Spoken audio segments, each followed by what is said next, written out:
Bentornati ad Ore 7, è arrivato il momento dell'ospite, parliamo di eventi, sagre, perché 2 anni fa, in questo periodo dell'anno, saremmo stati pronti ad annunciare, ma anche a partecipare, magari anche in qualche diretta, a Sapori Pro Loco, la grande manifestazione enogastronomica organizzata sempre a maggio dal Comitato regionale del Friuli Venezia Giulia dell'Unione Nazionale Pro Loco d'Italia, sempre a Villa Manin, a Passariano di Codroipo. Non ci sarà nemmeno quest'anno, ne parliamo con Marco Speccia, che è segretario UMPLI Friuli Venezia Giulia. Buongiorno. Alexis, buongiorno.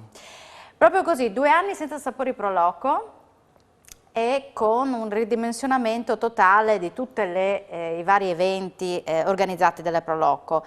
Intanto partiamo da questo, 2 anni senza Sapori Pro Loco, 2 anni con le Pro Loco in difficoltà anche.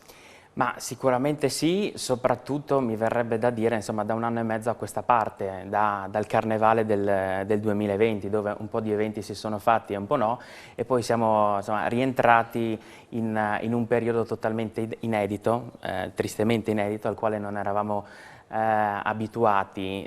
Siamo riusciti, Pro Loco soprattutto, ma anche tante altre associazioni, anche comuni, che organizzano eventi, a salvare un po' l'estate del 2020, con alcuni eventi ovviamente ridotti, ridimensionati, ma certamente siamo molto lontani dai numeri e dall'entusiasmo del 2019, quindi anche di Sapori Pro Loco 2019. Ricordiamo che dietro a una programmazione come Sapori Pro Loco ci vogliono mesi e mesi di organizzazione, quindi sapere all'ultimo momento le linee guida non permette la possibilità di organizzare un evento di questo tipo, proprio talmente grande, anche se gli spazi sono grandi, ma c'è dietro un lavoro che non vi ha permesso di ripartire nemmeno quest'anno. Allora, quest'anno in ogni caso no, perché la manifestazione dovrebbe partire sostanzialmente tra 10 giorni, quindi è evidente che non ci sono proprio minimamente le condizioni, ma soprattutto hai toccato un aspetto molto importante che molte volte sfugge, cioè un evento è un progetto sostanzialmente che deve essere pianificato e organizzato, anche perché ricordiamoci che per Pro Loco siamo tutti volontari e quindi sostanzialmente lo devi fare con come dire, soci e volontari che prestano il loro tempo nel fine settimana, e quindi hai bisogno sostanzialmente di un anticipo e una preparazione adeguata. Non è pensabile fare eventi della dimensione di Sapori Pro Loco come altri organizzandoli in 15 giorni, perché è evidente che sarebbe assolutamente impossibile, e da qui è ovvio che insomma, anche quest'anno ci aspettiamo sostanzialmente che forse insomma, da luglio in poi vedremo ritornare qualche evento.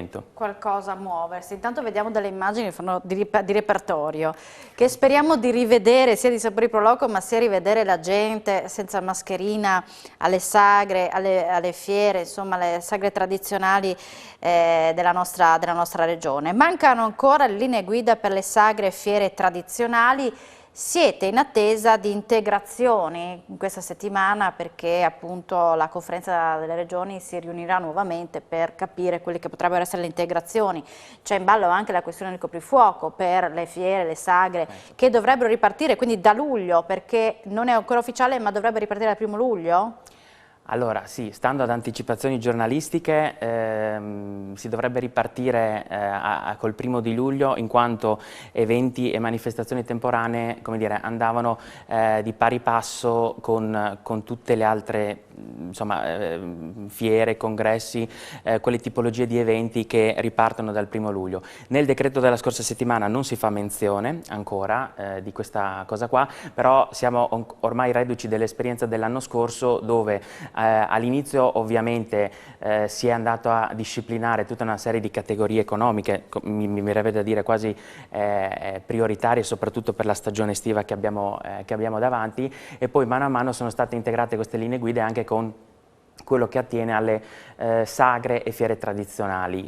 Siccome insomma, abbiamo letto la bozza delle linee guida che la Conferenza delle Regioni ha proposto al Governo, sappiamo che ci sarà un'ulteriore integrazione, è ragionevole pensare che in questa integrazione rientrerà anche quello che poi facciamo noi come eventi, sagre, fiere e qualsiasi iniziativa.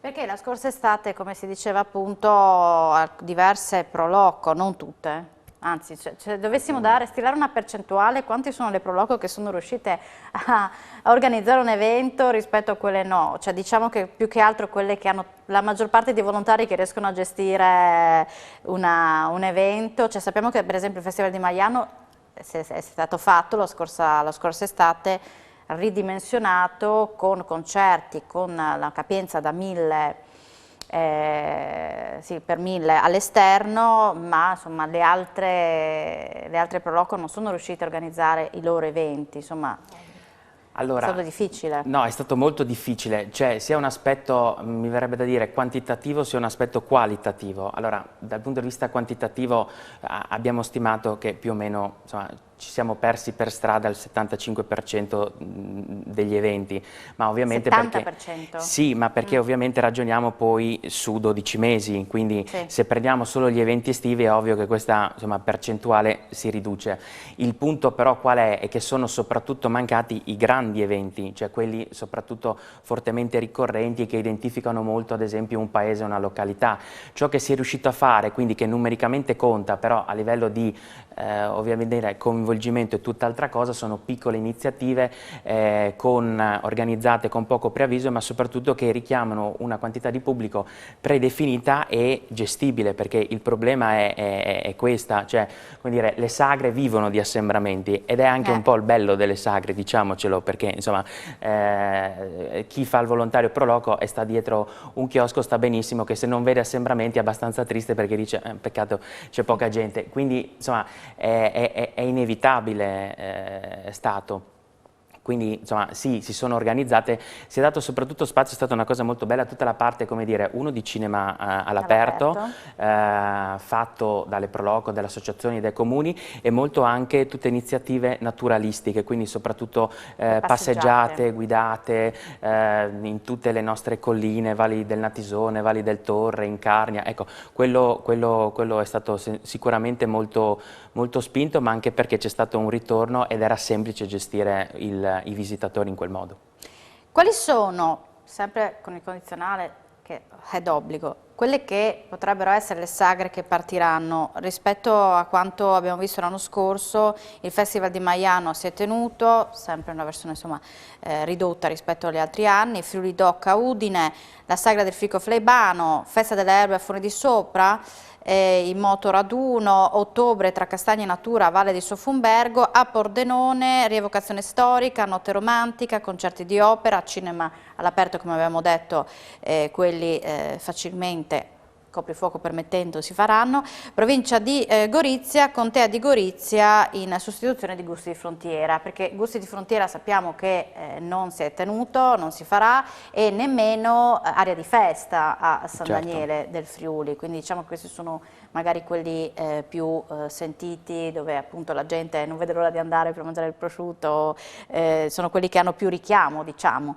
Le piccole pro loco, i piccoli paesi magari riescono a organizzare degli eventi ridimensionati, secondo te? Allora, sì, avremo un quadro più definito quando usciranno queste nuove linee guida, magari sarà semplicemente riconfermato quanto era già disposto per l'anno scorso. È ovvio che parliamo di eventi che andranno da luglio in poi, quindi tutto ciò quello che sta in mezzo, quindi anche Aria di Festa che sarebbe a giugno, è evidente che insomma viene sacrificata per gli stessi motivi. Io senz'altro, come dire, anche perché gli deve essere fatto onore, mi viene in mente la Pro Loco di Maiano, che l'anno scorso è stata coraggiosissima a organizzare il festival. Ovviamente confidiamo che anche quest'anno riescano a farlo, non appena insomma, avremo capito anche quali sono le condizioni per poter organizzare gli eventi. Faccio notare che per dei volontari organizzare eventi in questo periodo è particolarmente difficile, perché hai bisogno di veramente tanti volontari, tanta gente che ti dà una mano nel gestire i flussi di pubblico. Era un problema che già conoscevamo per questioni legate alla sicurezza dopo gli inasprimenti che ci sono stati a partire dal 2017 in poi, che non sono superati, che esistono tuttora, perché poi insomma ci dimentichiamo che la questione Covid, come dire, abbia spazzato via tutto. Invece ecco, no. È stato semplicemente un pacchetto ulteriore di disposizioni da seguire, quelle legate alle normative anti-Covid, e questo implica tanto lavoro organizzativo prima e tanti volontari sul posto a gestire l'evento, e soprattutto un presidente che è sempre l'anima delle Pro Loco, che ci crede fortemente e che trascina i propri volontari, perché se manca quello è oggettivamente un problema. Però a Maiano siamo molto ben messi da quel punto di vista. Salutiamo gli amici della Pro Loco di Maiano con Daniele, che è il presidente. Naturalmente noi ci auguriamo che tutte le Pro Loco riescano a organizzare i propri eventi, questo è quello che ci auguriamo, di viverli, di vederli e di fare in modo che riescano, e tutto questo grazie a tutti i volontari, perché se non ci fossero i volontari dietro, o voi che, insomma, che date una mano a tutte le Pro Loco, questo non potrebbe essere. Intanto il decreto prevede linee guida degli spettacoli con capienza al 50%, limiti di 500 persone all'interno e 1000 all'esterno, ma le vostre aspettative da queste integrazioni in settimana per quanto riguarda appunto il decreto è almeno avere le linee guida dello scorso anno? Diciamo che ci aspettiamo un qualcosa di analogo a livello di pubblico spettacolo, quindi concerti, cinema all'aperto, tutte queste cose qua, è abbastanza similare all'anno scorso. L'anno scorso si era partiti con una capienza al chiuso di 200, quindi è già migliorativo da quel punto di vista lì. Quindi sul pubblico spettacolo, quindi tutto ciò che sta solitamente su un palco, in una manifestazione, ok, ci siamo. Per quanto riguarda le manifestazioni che prevedono somministrazioni, quindi dove si mangia e si beve, cioè praticamente tutte le sagre, ovviamente siamo equiparati niente di più, niente di meno a quello che ristoratori, pizzerie, bar devono attenersi, e quindi quello non c'è problema, anche perché siamo abbastanza simili all'anno scorso. Per noi il problema all'aperto, al chiuso non si pone, perché siamo sempre all'aperto, quindi no, sì, è superata quella questione. Vediamo ciò che attiene la parte invece di come devo organizzare l'evento contenitore, cioè quella che noi chiamiamo sagra o fiera tradizionale, e quello aspettiamo di vedere le novità.